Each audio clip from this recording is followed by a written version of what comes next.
Hello friends, welcome to Pappa's kitchen. இன்னைக்கு நம்ம கிச்சனில் நிறைய பேர் ரொம்ப நாளாகவே கேட்டுட்டு இருந்த ஒரு சூப்பரான ரெசிபியை ரொம்ப கலர்ஃபுல்லாக எப்படி செய்யறதுன்னா பார்க்க போகிறோம். இதை வந்து 3 விதமாக மக்கள் வந்து சொல்கிறாங்க. சைனா கிரேஸ் அப்படின்னு சொல்லுவாங்க, அகர் அகர் அப்படின்னு சொல்லுவாங்க, சிலர் வந்துட்டு கடல் பாசி அப்படின்னு சொல்லுவாங்க. ஸோ உங்கள் ஊரில் நீங்கள் எந்த நேமில் கிடைக்குதோ அந்த மாதிரி வாங்கிக்கோங்க. சிலருக்கு இப்படி ஒரு பொருள் இருக்கிறதே தெரியாது. உங்கள் ஊர் சூப்பர் மார்க்கெட்டில் போயிட்டு இது 3 நேமில் ஏதாவது ஒரு நேம் சொல்லி நீங்கள் கேட்டிங்கன்னா கண்டிப்பாக எடுத்து கொடுப்பாங்க. ஏன்னா எல்லா இடத்துலையுமே கிடைக்கக்கூடிய ஒரு சூப்பரான ரொம்பவே குளிர்ச்சியான ஒரு பொருள். ரமலான் மாதத்தில் ஈவினிங் நாங்கள் நோம்பு திறக்கும் போது கண்டிப்பாக இந்த ரெசிபி வந்து செஞ்சு சாப்பிடுவோம். பிகாஸ் இது வந்து உடல் சூட்டை குறைச்சி உடம்புக்கு நிறைய குளிர்ச்சி தரக்கூடிய ஒரு பொருள். ஸோ இந்த சம்மருக்கு எல்லோரும் சாப்பிடக்கூடிய ரொம்பவே ஒரு முக்கியமான கலர்ஃபுல்லான ரொம்பவே குளிர்ச்சியான இந்த ரெசிபியை எப்படி செய்யறதுன்னு பார்க்கலாம். வாங்க கிச்சனுக்கு. இப்போ ஒரு பாத்திரத்தில் 1 கிளாஸ் அளவுக்கு தண்ணீர் சேர்த்துடுறேன். தண்ணீர் சேர்த்துட்டு இதுதான் நான் சொன்ன அந்த அகர் அகர் கடற்பாசி இருக்கு இல்லையா, அது வந்துட்டு இந்த மாதிரி கையில் இறுக்கி பிடிச்சோம்னா ஒரு கைப்பிடி அளவுக்கு இருக்கணும், அந்த அளவுக்கு நான் சேர்க்குறேன். அதிகமாக சேர்த்துட்டிங்கன்னா ரொம்ப ஹார்டாயிரும். ஆட் பண்ணதும் 1 நிமிஷத்துலேயே அது வந்து கரைஞ்சி வந்துடும். வந்த பிறகு கொஞ்சமாக ஒரு பிஞ்ச் அளவுக்கு உப்பு, நம்ம ஆம்லெட்டுக்குனா போடுவோம் இல்லையா, அந்த அளவுக்கு கொஞ்சமாக போட்டால் போதும். சேர்த்துட்டு உங்கள் இனிப்புக்கு தேவையான அளவு சுகரையும் வந்து இதில் சேர்த்துருங்க. சேர்த்துட்டு நல்லா கலந்து விட்டுருங்க. அந்த சுகர் அந்த அகர் அகர் எல்லாம் நல்லா கரைஞ்சி வந்த பிறகு இந்த அளவுக்கு பொங்க ஒரு நிமிஷம் அளவுக்கு நல்லா காய்ச்சி எடுத்துருங்க. காய்ச்சி எடுத்து இந்த அளவுக்கு நல்லா பொங்கி வந்த பிறகு அடுப்பை குறைவான தண்ணியில் வச்சுட்டு தேங்காய் பால், நல்லா கெட்டியான தேங்காய் பால் 1 கப் அளவுக்கு நான் சேர்க்குறேன். சேர்த்துட்டு ரொம்ப நேரம் கொதிக்க வைக்க வேண்டாம். சேர்த்துட்டு குறைவான தண்ணிலேயே ஒரு 20 செகண்ட் மட்டும் இருக்கட்டும். எல்லாத்தையும் கலந்து நல்லா மிக்ஸ் பண்ணி விட்டுருங்க. மிக்ஸ் பண்ணிட்டு ஸ்டவ் ஆஃப் பண்ணிருங்க. ரொம்ப நேரம் பொங்க விட்டிங்கன்னா பால் வந்து திரிஞ்ச மாதிரி வந்துடும். இப்போ இந்த மாதிரி ஒரு கிளாஸ் பவுல் வந்து நான் எடுத்திருக்கேன். இதை வந்து நான் 2 விதமாக உங்களுக்கு நான் செஞ்சு காட்ட போகிறேன். ஸோ வெயிட் பண்ணி பார்த்துட்டே இருங்க. அந்த கிளாஸ் கப்பில் நான் வந்து பால் ஊற்றி காய்ச்சினா அந்த அகர் அகர் இருக்கு இல்லையா, அதை வந்துட்டு இதில் சேர்த்துடுறேன். அதாவது பாதி அளவுக்கு மட்டும்தான் நான் சேர்க்குறேன். சேர்த்துட்டு செர்ரி அல்லது ஸ்ட்ராபெரி ஏதாவது ஒரு கலர்ஃபுல்லான ஒரு ஃப்ரூட்ஸ் வந்து இந்த மாதிரி குட்டி குட்டியாக கட் பண்ணிவிட்டு நீங்கள் உள்ளே வந்து சேர்த்துடலாம்.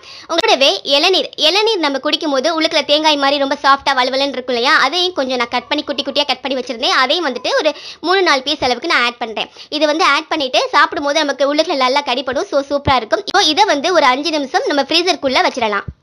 இப்போ அதே மாதிரியே மிச்சம் இருக்கிறத ஒரு பிளேட்டில் நான் ஊற்றி காட்டுறேன். நீங்கள் இந்த மாதிரி கூட நீங்கள் நார்மலாக ஒரு பிளேட்டில் கூட ஊற்றி செய்யலாம்.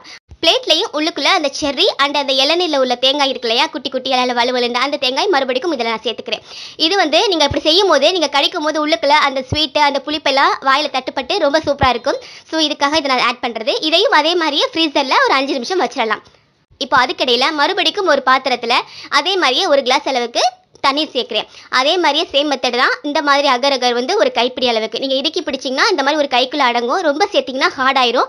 குறைவாக சேர்த்திங்கன்னா உங்களுக்கு அகர் அகர் புட்டிங் வந்து அந்த அளவுக்கு வராது, ரொம்ப தளண்டு போயிடும்.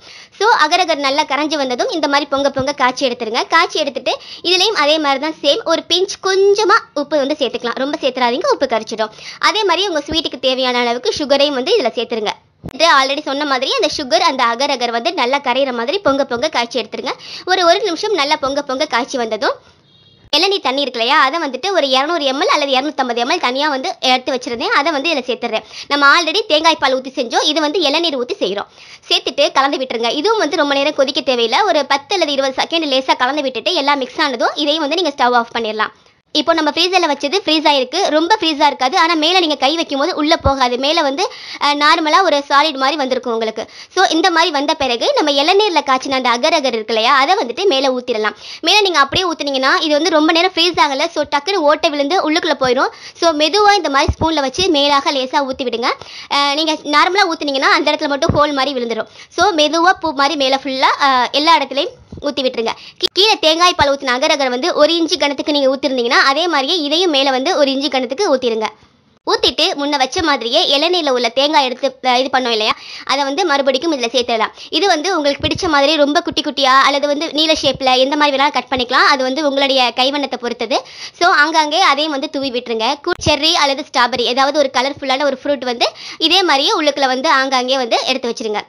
வச்சுட்டு இது எப்படியும் கிட்டத்தட்ட ஒரு 3 மணி நேரம் ஃப்ரீஸ் ஆகட்டும். அப்போ தான் நல்லா ஒரு பக்குவத்துக்கு உங்களுக்கு ஃபுல்லாகவே ஃப்ரீஸ் ஆகி வந்திருக்கும். இப்போ நம்ம பவுலில் ஊற்றி வச்சோம் இல்லையா, அதுவும் வந்து ஓரளவுக்கு ஃப்ரீஸ் ஆகி வந்திருக்கு. ஸோ இப்போ நம்ம இளநீரில் காய்ச்சின அந்த அகரகரை இப்போ இது மேலே ஊற்றிடலாம். நம்ம முன்னே பாலில் ஊற்றின அகரகரில் பாதி அளவுக்கு ஊற்றிருந்தோம். இப்போ இளநீர் அகரகரை வந்து மீதி பாதியை வந்து ஃபில் பண்ணிடலாம். இப்போ ஒரு பவுல் ஃபுல்லாக நம்ம ஃபில் பண்ணியாச்சு. இதுலேயும் சேம் மெத்தட் தான். ஆங்காங்கே அந்த இளநீரில் எடுத்து அந்த தேங்காய் துண்டுகளை வந்து கொஞ்சம் கொஞ்சம் வச்சிருங்க. கூடவே அந்த செர்ரி அல்லது ஸ்ட்ராபெரி அதையும் வந்துட்டு ஆங்காங்கே கொஞ்சம் வச்சிடலாம். வச்சுட்டு இதையும் ஒரு 3 மணி நேரம் ஃப்ரீஸ் பண்ணிடுங்க. இதை வந்து ரொம்ப சில்லா அண்ட் வந்து இறுகி உங்களுக்கு வந்துடும். ஸோ 3 மணி நேரம் ஆயிருச்சு. இது நல்லாவே ஃப்ரீஸ் ஆகி ரொம்ப சூப்பராக வந்திருக்கு. இதை நீங்கள் ஒரு கத்தி வச்சு கட் பண்ணி உங்களுக்கு பிடிச்ச ஷேப்பில் கட் பண்ணி இதை நீங்கள் சர்வ் பண்ணலாம். அல்லது நீங்கள் இந்த மாதிரி பண்ணல அப்படின்னா நான் பவுலில் ஊற்றின மாதிரி எல்லாத்தையுமே பவுலில் ஊற்றி கூட நீங்கள் அப்படியே ஆளுக்கு ஒரு பவுல் கொடுத்து சர்வ் பண்ணலாம். வீடியோவில் எந்த அளவுக்கு இது கிளியராக இருக்கோ எனக்கு தெரியல. ஆனால் நேரில் பார்க்கும்போது ரொம்ப ரொம்ப கலர்ஃபுல்லாக சூப்பராக இருக்குது. கீழே உள்ள லேயர் நம்ம தேங்காய் பால் ஊற்றி செஞ்ச அகரகர், மேலே உள்ள லேயர் நம்ம இளநீர் ஊற்றி செஞ்ச அகரகர். ஸோ ரெண்டுமே மிக்ஸ் ஆகி உள்ள அந்த செர்ரி அண்ட் இளநீரில் உள்ள அந்த தேங்காய் சாஃப்ட் எல்லாமே ரொம்ப ரொம்ப சூப்பராக இருந்தது. கண்டிப்பாக சாப்பிடும்போது, அதுவும் ஃப்ரிட்ஜில் வச்சு ஜில்லுன்னு சாப்பிடும்போது இந்த சம்மருக்கு ரொம்ப ரொம்ப டேஸ்டியாக இருந்தது. ஸோ மிஸ் பண்ணாமல் இந்த சம்மருக்கு எல்லாரும் கண்டிப்பாக வீட்டில் செஞ்சு பார்த்துட்டு எப்படி இருந்ததுன்னு கமெண்ட்டில் சொல்லுங்கள். நான் சொன்ன ரெசிபி பிடிச்சிருந்தா லைக் பண்ணி ஷேர் பண்ணுங்கள். மறக்காமல் சப்ஸ்கிரைப் பண்ணுங்கள். தேங்க்யூ.